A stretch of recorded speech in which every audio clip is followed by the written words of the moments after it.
And I had to sit alone and pray about it. And I thought, no, if there's another Pam out there, of course, men too, but another me that's so naive, been listening to Trump, maybe I could help her. It's, if I could have heard me, maybe didn't have to go that far down the road with them, and even been there that day. So it felt like a duty plus a way to make amends. It's just saying I'm sorry for being there that day don't mean that. So I've decided I have to put my life on the line, whatever, and help this nation because look, I was a part of not helping it. Welcome to the Culture, Faith, and Politics podcast. I'm Pat Conkey, and I'm here with my friend Melvin Edwards, and he's got a really special interview to share with us today.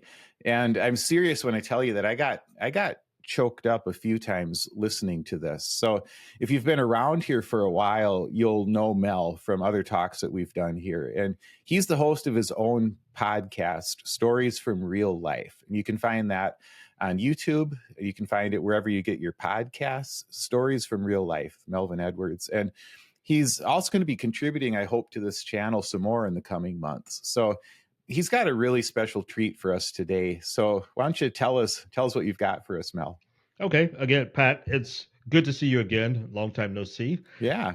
Finally have my studio finished from the last time we talked. So it was it's great. been kind of busy in between. But the episode that we've got today is a one-on-one interview I had with Pam Hemphill, who was known as Granny MAGA. She was there on January 6th at the U.S. Capitol, breached the Capitol, and she ended up going to prison for it. She was arrested a few months after that date when the FBI tracked her down because of a live video she was doing on Facebook. And she wasn't hiding the fact that she was there. She was not hiding the fact. She was live. She was doing a live broadcast, and she ended up going to federal prison in California. And she had a change of heart, we'll say, and has rejected everything that she once did and once believed about Trump and being a part of MAGA. And she's trying to make amends for things that she's said and people that she's hurt along the way. And so that conversation was moving, as you said, and it was my hope to bring this story with as little bias as possible. And I hope I was able to do that. Yeah. Oh, yeah, definitely. Yeah. And you asked all the right questions, the questions I wanted to hear. And how did this come about again? It's like, I think this was very recent about the Mike Pence thing. Why don't you tell us that? Yeah. Just about a week ago, it became public that she received a letter from Mike Pence, who wanted to thank her for her integrity and honorable attitude for rejecting Donald Trump's pardon of the January 6th prisoners. And she shared that on social media, and I didn't follow her. I didn't even know who she was, but somehow it ended up in my feed. And I saw the letter. She posted a copy of the letter, and I sent her a private message and asked her if she'd be willing to come on my podcast and tell her story. And she was willing to do so. So the very next day after I sent that message, we were talking on my podcast and recording this episode. And it was, after I listened back to it, was much more emotional than it was when I was doing the interview, because I wanted to be so focused, because I sort of had a sense that this was sort of a history making potentially conversation.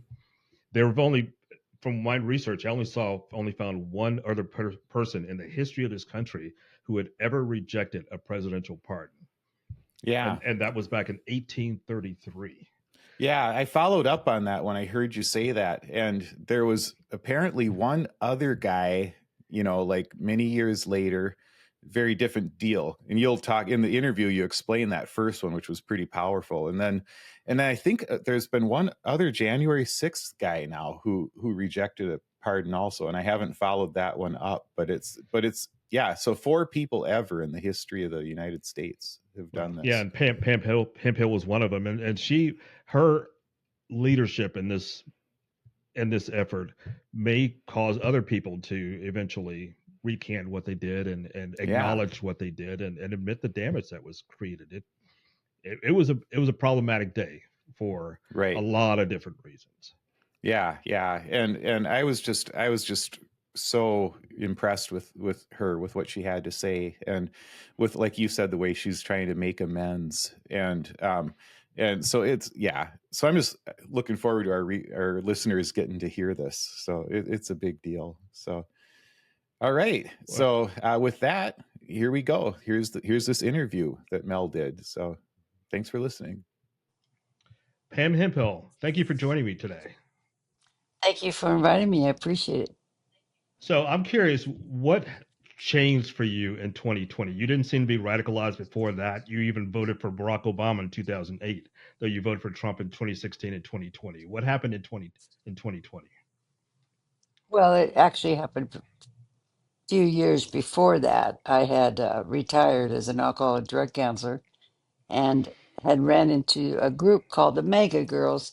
They were on the corner flying their flags, and they had heard that I had at one time did some small community uh, TV shows as a volunteer for an organization for the college to help alcoholics and addicts. They said, "Could you come out and help us, interview us, and share with our community?" Because I was live all the time on Facebook. And I said, "Sure, I'd like to help you." And that's what got me going. And then fast forward, I was on Facebook and I saw a video from a man named Ammon Bundy, which I didn't know much about.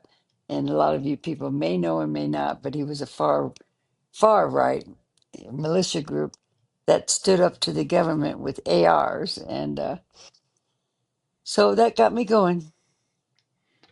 So why were you convinced enough in Trump's message to go all the way to DC for the Stop the Steal and then hang out with Alex Jones the day before?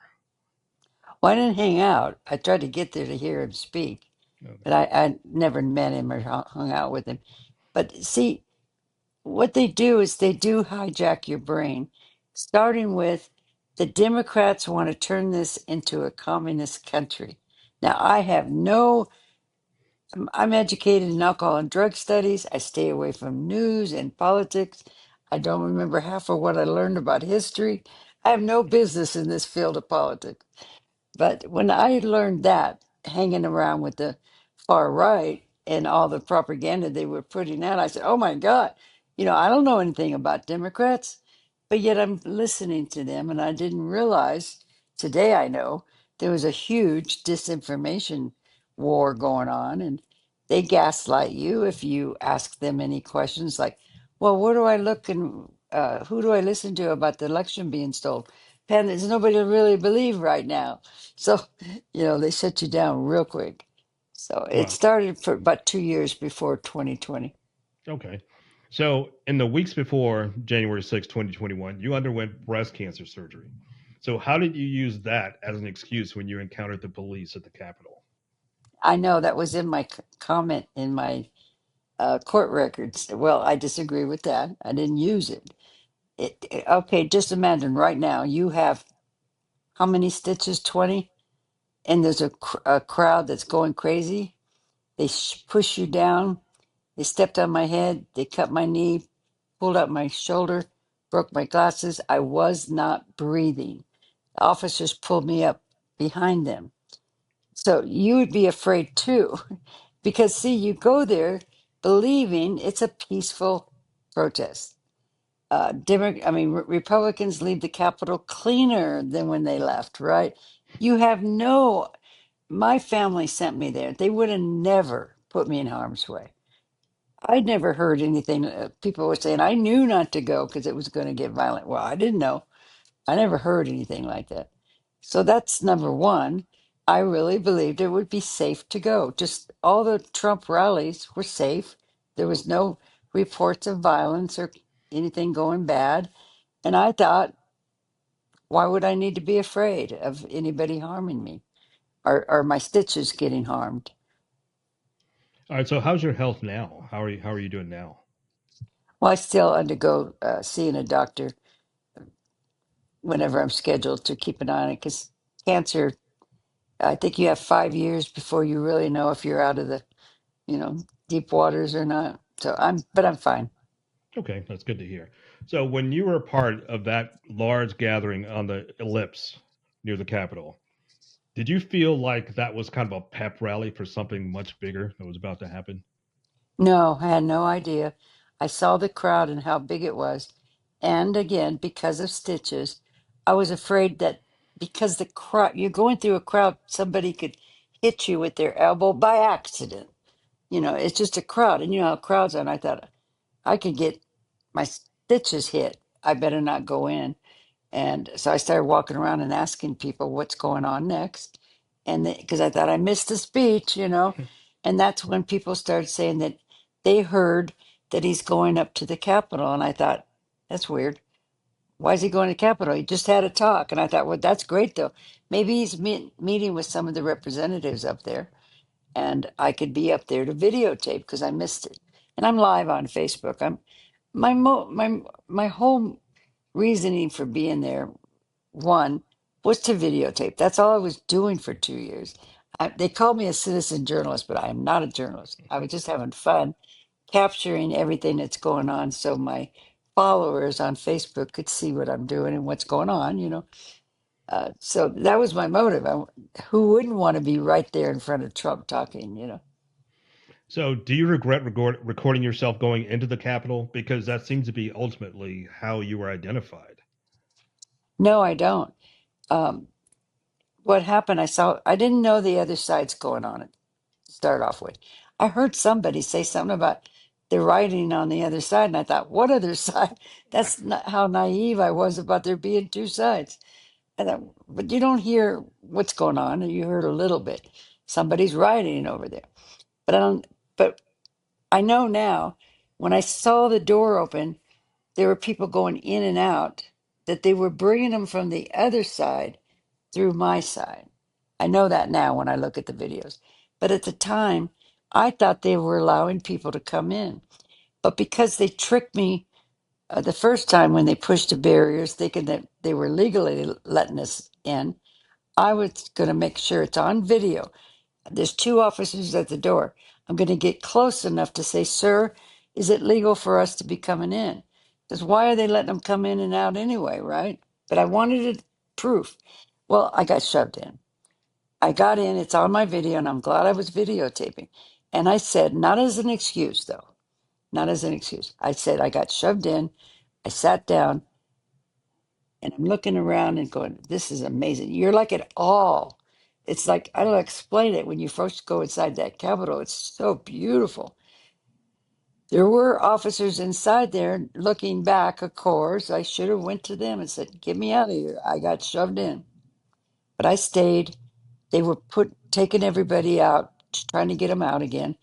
I ran behind the officers, got to the other side of the Capitol, that room, sat down, and an officer came to me and said, I said, sir, I've been already pushed down and stepped on. I'm scared of this crowd. Can you help me get out? And he helped me get out. So, when you went there on January 6th, what did you want to happen? What did you think would happen?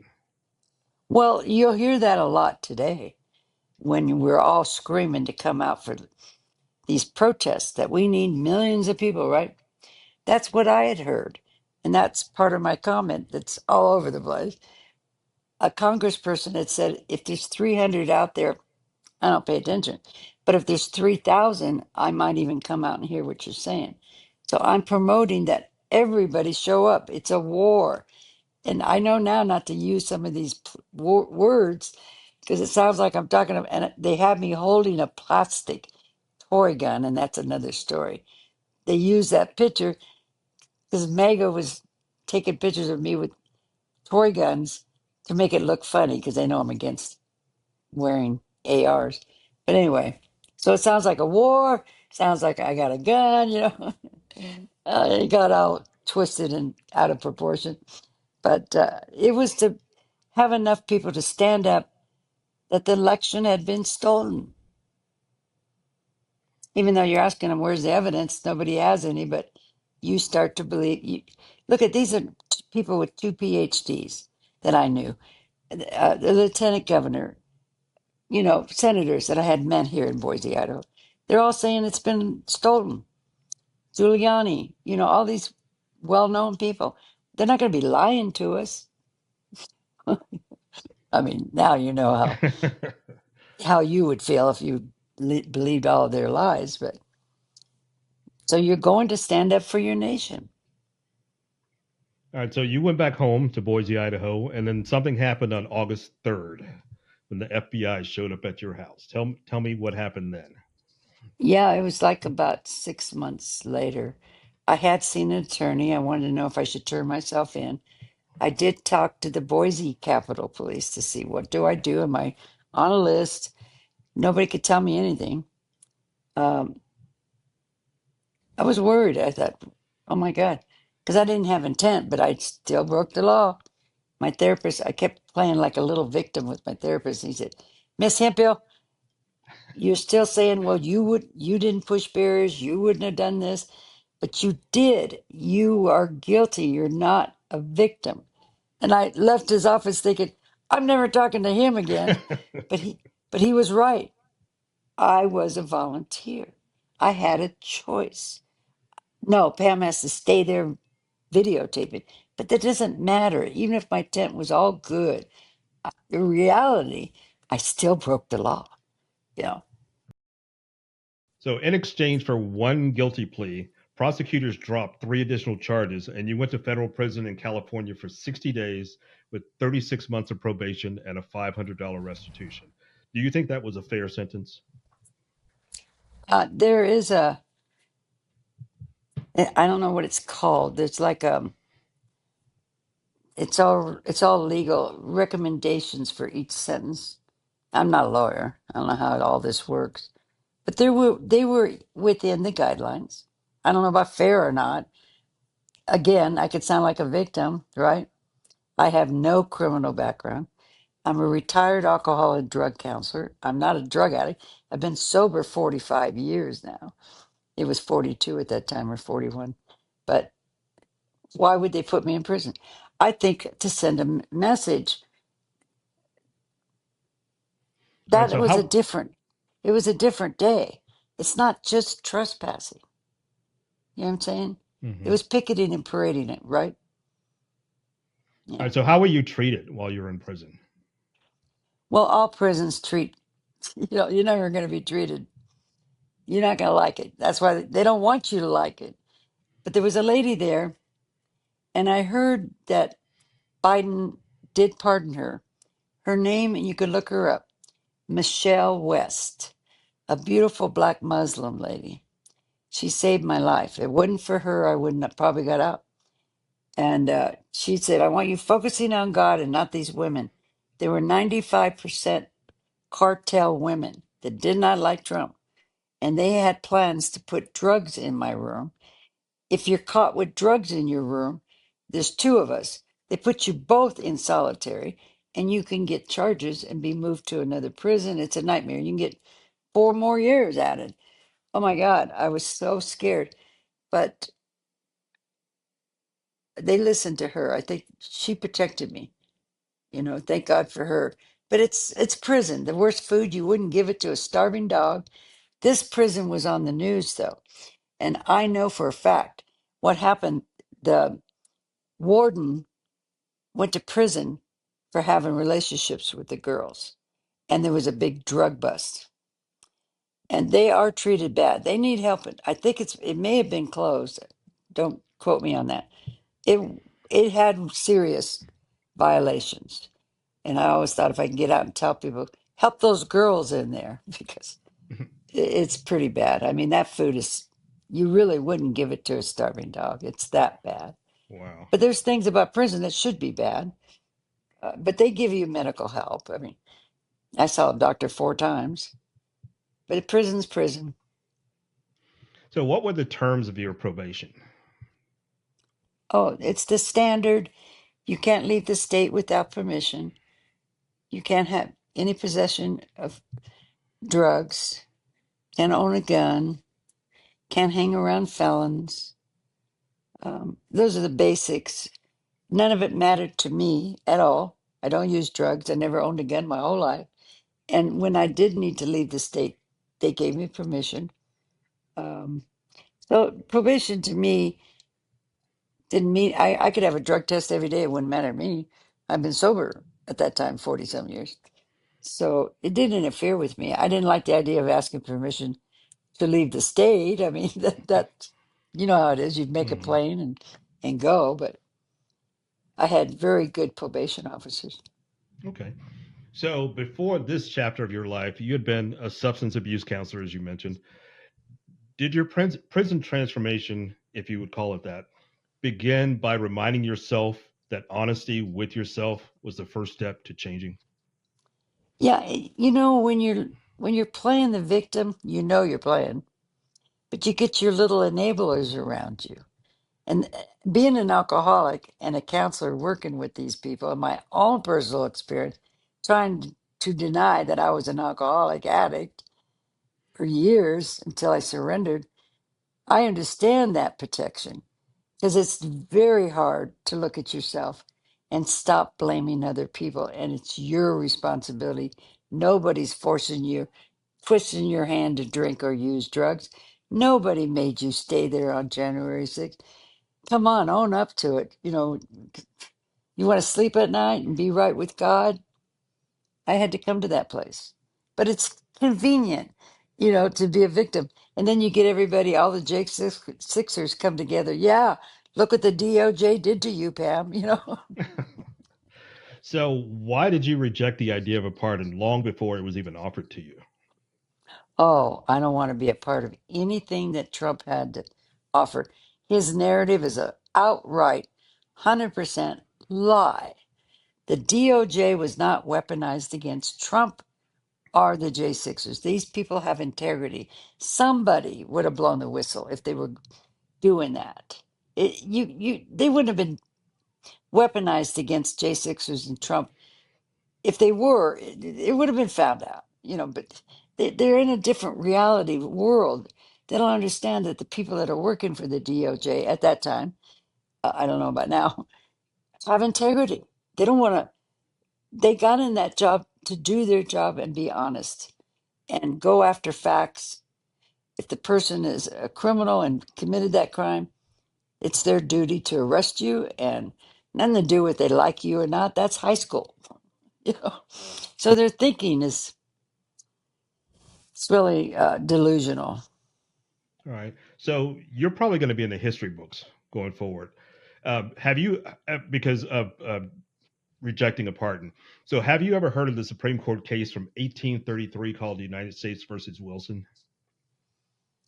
No, I don't think so. Okay, he was the first person, or maybe even the only other person, who had ever rejected a presidential pardon. He had been convicted of robbing and endangering the life of a postal worker. And at that time, that was punishable by death. And President Oh. Andrew Johnson issued him a pardon, and he rejected it, and he was executed. So he, Whoa, from what I've read in my preparation for this, he may, other than you, he may be the only other one who's ever rejected a presidential pardon. man, That's something, isn't it? what I mean. Yeah, All right. So was it surreal to you when you were sort of dueling directly with Donald Trump on social media about the potential pardon? I had did a video and everybody was saying that Trump would probably pardon a lot of them, like myself, but they wouldn't. He would not pardon the ones that actually attacked officers, and I disagreed with them because see, Trump has to keep his narrative. It's all about Trump going that the DOJ was weaponized against him. They're coming after me, but they're actually coming after you. So if they went after the J6ers like they went after him, he has to keep that going. If he didn't pardon some of them, there goes his narrative right down the drain. It would be saying it'd be like hypocritical. Okay, the DOJ was weaponized against some of the J6ers, but not all of them. He couldn't go there. It makes sense, right? Mm-hmm. So I said, no, he will pardon them all. This is what he'll do, and I was right. Well, you got to know Trump. Just watch it. Who? Well, most of us already know that he's a pathological liar. So do you consider Trump to be a felon? Absolutely. Absolutely. Should have went to prison. So is that one of the reasons why you didn't want to accept a pardon from him? Yeah, because he's been lying. How did I end up in prison? Lying. lying to us. Even when he went and talked to Pence, and Pence told him his position that he didn't want to be a part of it. Don't quote me on words what he said, but Trump goes out anyway.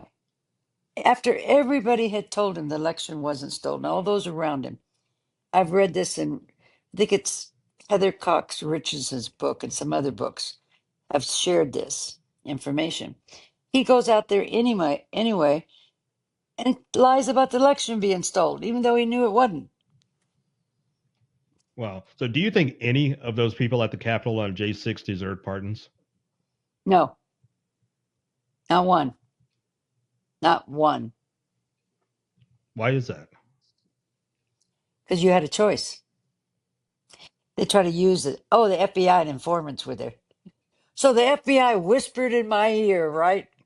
And said, now, Pam, I want you to go take that bat. I mean, not me. I mean, to the defendants, the criminals.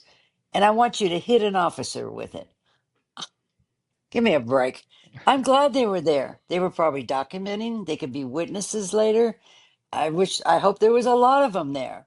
But using the FBI there, saying that's why all this happened is, we know it's delusional. It's like, what?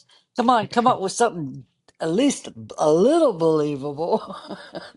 Their story is so insane. All right. So now that you're on the other side of this, do you and in any way feel like those people who are opposed to Trump are using you in the same way you felt exploited by the MAGA group earlier? Well, be specific by who you're talking about. Using me. Anybody, like let's say me, having you Okay. on my podcast today. Do you feel like I'm exploiting you in the same way that MAGA you felt like they exploited you earlier? No, actually, maybe I'm using you because I need to get the message out. No, we're helping each other, and we should be. And verbally say that you are not paying me, because that's the smear campaign. She's getting out there on all these medias and podcasts, and they're paying her. Oh yeah, good luck. Pam A is not J6, being paid. She is not being paid for this performance, for this appearance on my podcast. any J6er that's taking a dime for J6, shame on you. You should not be making a penny. Now, the police officers, of course, telling their story and writing books, they should be getting paid. They should get some money for what happened to them that day. But a J6er, no. So the first time I had to make this decision was with CNN, with Gary Tuckman. And I refused to go on 3 times with him. Now he's on the plane. He's getting ready to get on the plane. And I said, I knew what could happen. You know what happens when you speak out nationally, right? And I really want to just put this behind me. I don't want to get in that down the rabbit hole and that known. You lose your life after a while, and you're a target and you don't know who could kill you, and I had to sit alone and pray about it, and I thought,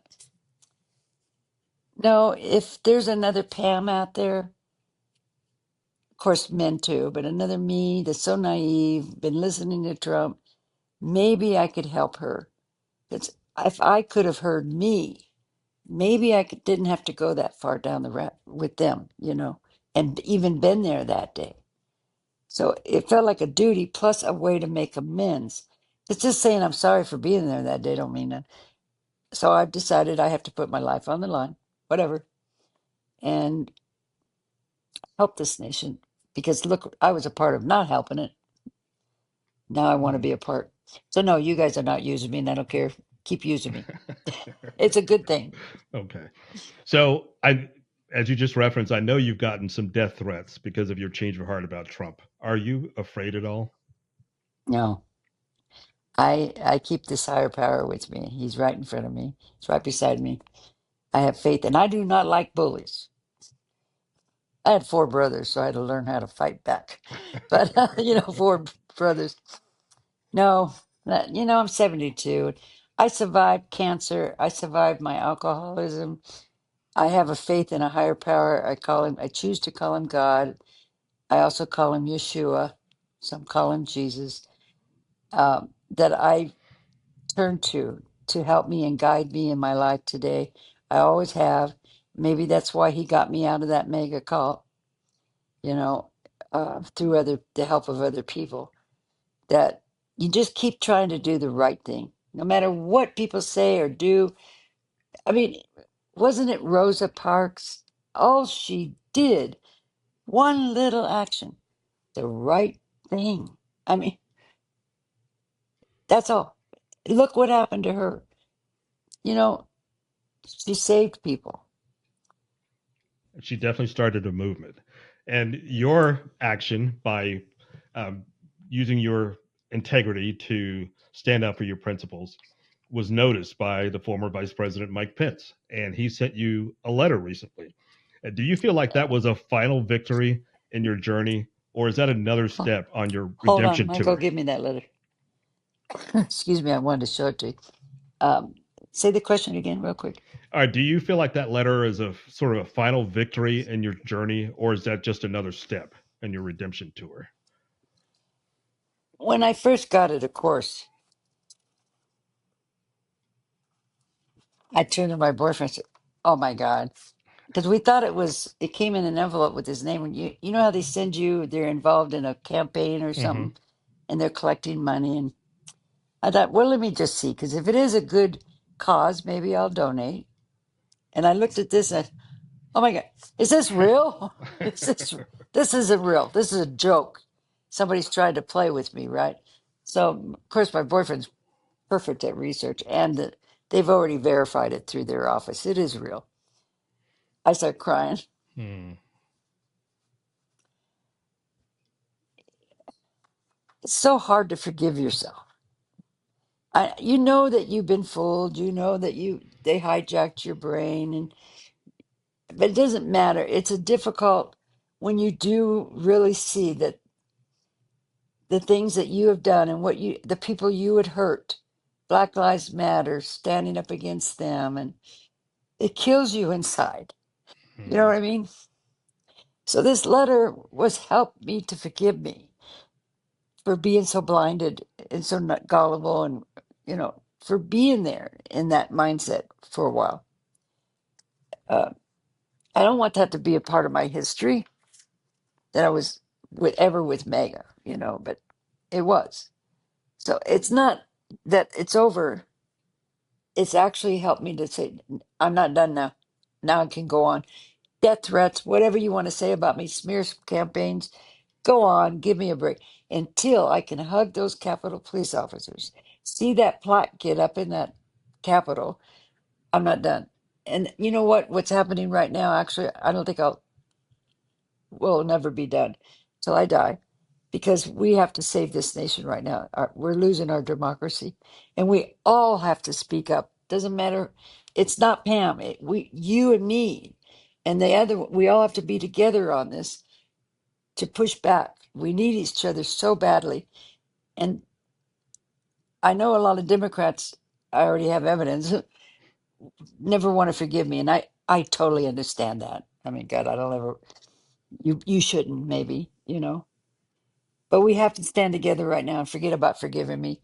Just hear me out and get the message out there. And I want to encourage you, don't be afraid. Get that fear, put it in a closet, put a lock on it, and no more fear about Trump and what they're going to do to you. Well, let him do it to you.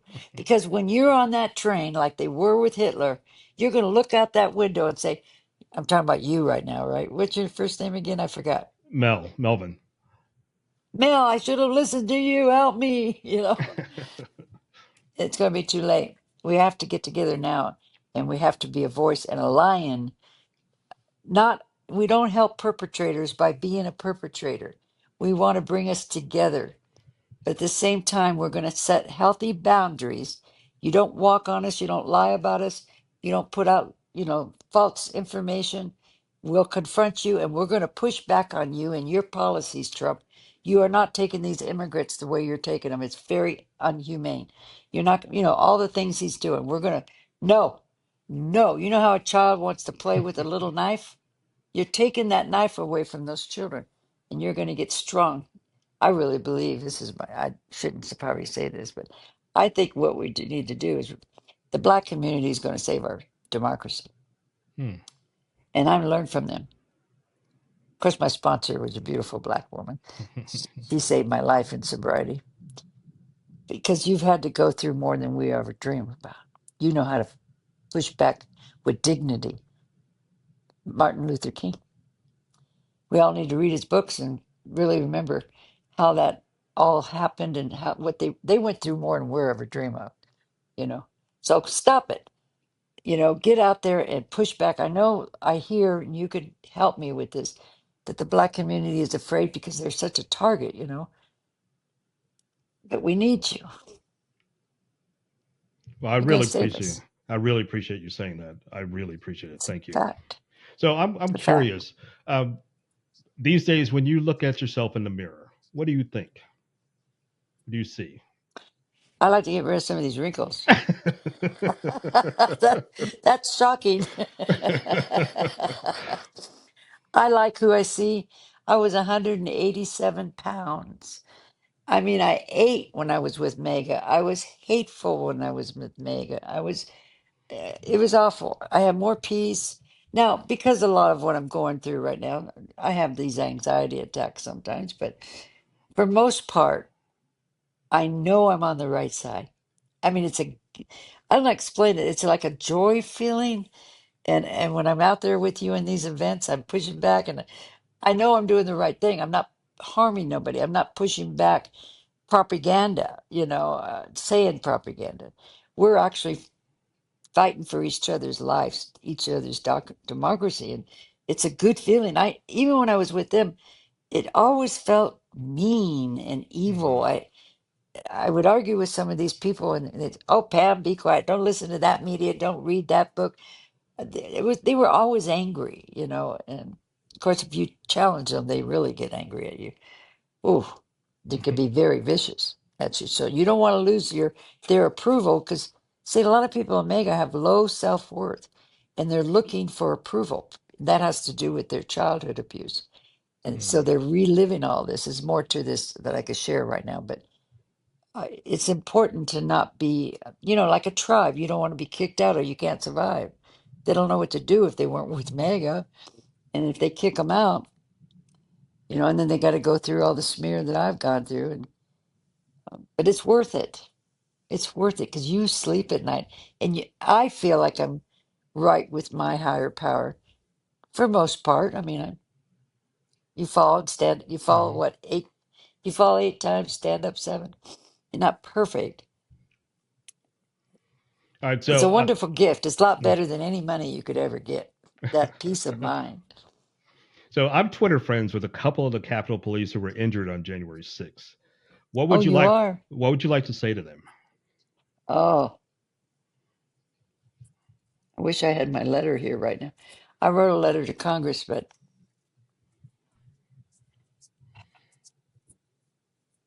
I love you guys. You are the heroes that day. And I hope someday you can forgive me for being there. I'm doing all I can to get that plaque up. It looks like Raskin right now is pushing hard on it. I've got your picture of your plaque on my X, and it's staying there until it's up on the wall. And tell me anything I can do to help. I hope to write a book, and all the proceeds, all of the money, if it sells, goes to you. That would be my amends to you. And then I could be at peace because you deserve. I mean, the Proud Boys and all of them are trying to get money from the government. Was it 50 million or something? Oh my God. That goes to the Capitol Police. They should be getting money because they lost more than money. They are still going through so much hell and they're keeping their dignity and they're pushing back. Yeah, I don't know. I probably would freeze when I see one. Definitely want to hug them. Yeah, I was at an event in Washington D.C. back in February with Principals First, and some of the Capitol Police officers were there. And during the event, it was disrupted by the head of the Proud Boys, who had just been released the day before. and he was there, or he had gotten arrested again. I saw that. So he was there Oh, you that were day. there. I was Oh. there, yes. So they're not giving up. I was on a podcast with him with Pushing the Limits with Brian Tario, me and Tario. Okay, wow. Oh boy. And he's put out a smear campaign about me, a lie. So he better lawyer up. Yes, there's a limit. You know what I mean? He's gone over the line with me. So they're evil to the core. Wow. He So knows. He knows he's guilty. I'll have to follow up with you on the process there. So Yeah, I what can't do say you much about it. right? So what are you most proud of at this point? That I haven't given up. If it wasn't for a few people around me, I would call them and say, "This is it. I can't take another smear." The lies, and mainly because those that were telling me about the lie, call me. Let me tell you the other side of the story. They're twisting it. There's pieces missing, and I'll give you receipts. Which there's some personal information you don't like doing that, but you've got to prove that you're not lying, right? That's been the hardest part. They have left me believing the smears. And now this Tario has the big one out there. They're calling me a pedophile. Hmm. Wow. You just woke up the wrong mama bear. So That seems to be a standard smear. It's really confusing to me why certain people are so willing to label somebody else as a pedophile when obviously pedophilia is awful. And you would think if you know a pedophile, if you know a person and you think they're a pedophile, why don't you do something about it? Instead well, of see, just I've been calling. interviewed. Well, I had interviewed, and I sound like I am supporting pedophiles. I'm talking about other countries, but they took the video and sliced it and twisted. That So was you sent to don't hear me. every. Yeah, it was sent to me yesterday to try to discredit you. Yeah, I'm trying to protect the LGBT, and I sound like I'm supporting. I was abused as a child. My father went to prison for molesting and killing a 5-year-old. So Mm, would I support pedophiles? I don't think so. I was very hot that day. I'm tired. I know this guy. And I think when I'm in front of a perpetrator, an evil person that's trying to harm others, because that's what he was trying to do with the LGBT, is say that they were pedophiles, and it's not true. Um, I freeze. I think it has to do with my own trauma as a child. I get afraid of these people, and I don't talk right. And so I kind of messed up. Part of it's my own fault, how I answered. But I'm thinking one thing about other countries that the father is allowed to have a young child get married, right? hmm I don't know if you know what I'm talking about, I do. referencing. I do know what you're talking about. Yes. But it's not the pedophile. So anyway, Okay. So as a final but question, I know better now. Don't talk to these people. Don't talk to these people. as a final question today, what's one piece of advice you'd like to leave with the listeners? Regarding what though, per se? Anything, any advice you want to give. There's a saying from Herbert Spencer: "What leaves a man in everlasting ignorance is contempt prior to investigation." Investigate. Don't listen to me or anybody else. Do your own research. Get your critical thinking back if you know what that means. Listen to that inner feeling that's saying something sounds wrong or it doesn't feel right. And go ahead and prove to yourself that what you were feeling was right. You know those red flags? Have you ever said, something Hmm told me not to turn left, but you turn left anyway, right? Listen to that and come back to whoever has given you information like me or my host, this host today, and say, look, I found out the facts. You were not, you didn't have the whole story. Well, thank you. I would appreciate that because I don't want to put out disinformation. Do you really want to be lied to? Nobody does. Nobody really wants to be lied to. You want facts, even though you don't like it sometimes. You know, when you find out about your best friend has really been stealing for the last year, you don't want to know that. You love this guy and you find out he's a thief. It hurts, but you have to know the truth. It's important to know the truth. Well, Pam, thank you so much for being here today. I Oh, appreciate it. thank you. And I hope nobody says anything to you because I don't like anybody that platforms me. I will be prepared to deal with it, whatever it is. Okay.